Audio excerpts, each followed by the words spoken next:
Ejas ir visur. Tas ir māja, viņi dzīvo arī. Tas ir mājas, ir makšķuņi, zem kūtis, zem klēts dzīvo. Man ir tāda spēja iekšā no Dieviņa dota, ka es varu uzrādīt katru vienu eju, kur ir, jā. Nu, un tad es vēl pastāšu ticat un neticat vienu nopietnu lietu. Jā. Vienu nakti atnāca Dieviņš, neties, nopietnu lietu ir. Dieviņš un vēl viens līdzi. Viņš teica, ka tas ir vēls. Tas Dieviņš teica, jā, ka tas ir vēls. Pats uzmodināja, es jau gulēju.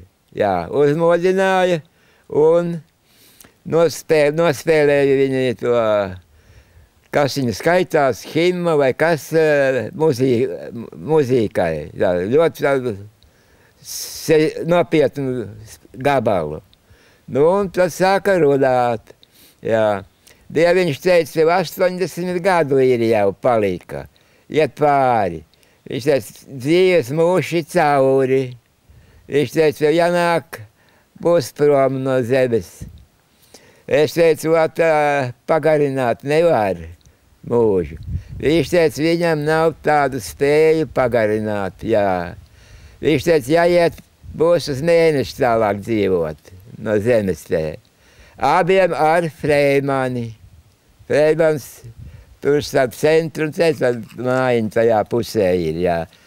Tas arī viens dzīvo, sieva nomira viņam kājas sāp, viņš nevar strādāt, neko, laikam gula vai staigā, nezinu. Un viņi teica, un tagad mēs, jā, nu un tā beidza runāt, un manu gariņu paņēma tas Dieviņš. Paņēma un aizved uz mēnesi. Apved apkārt mēnesim, parādīja, kāds mēnesis izskatās, un atved atpakaļ. Redz, cik ātri iet tas viss. Tikai tā gari dzīvību viņu paņēma, kā saka. Nu, un es pat teikšu, kāds mēnesis izskatās.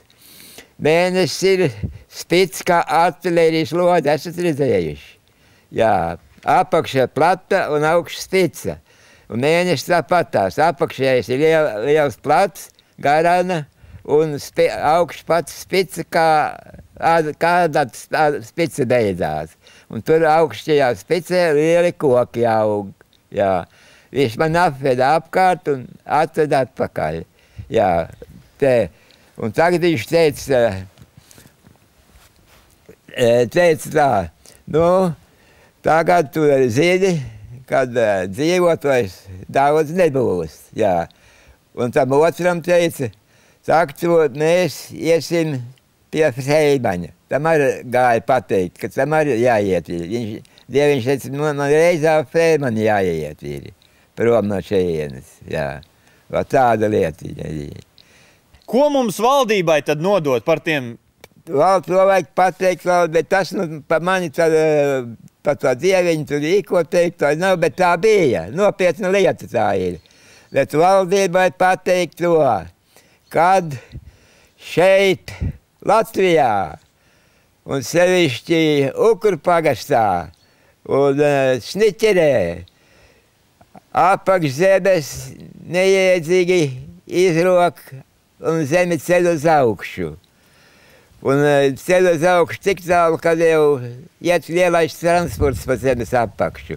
Tā šķūdīša līdz krūmiņiem, kas aug. Jā, tur ir viss tukšs un apmēram 5 metri zeme pacelta. Un apakšā melna zeme nolīdzināts kā galds, un te, gar šo pušu šķūdīt, uz mežu prom, iet ļoti dziļš grāvis apakš zemes. Kas tie viņi ir, kas jūs tur novēro?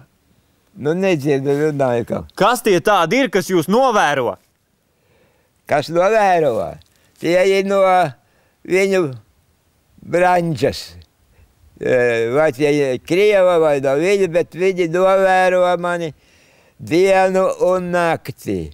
Jau 3. gads iet. Es gan ziņoju valdībai, vecajai bija gan slimnicai, Slimnicā radiokomitejai ziņoja, jā. Pagasts nekā nevar darīt, viņam nav nekāda tiesība tur. Tur vajag policiju, valdības vīriem vajag ķerties klāt. Un otrs, vai valdības vīri zina to, ka tie krievi iekšā ir? Tas arī jautājums. Vajag jautāt viņiem, vai viņi zina?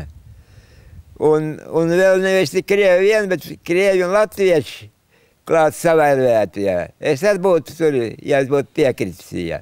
Nepiekritis man ēdu kopā tagad, jā, par to lietu. Tāda tā lieta ir.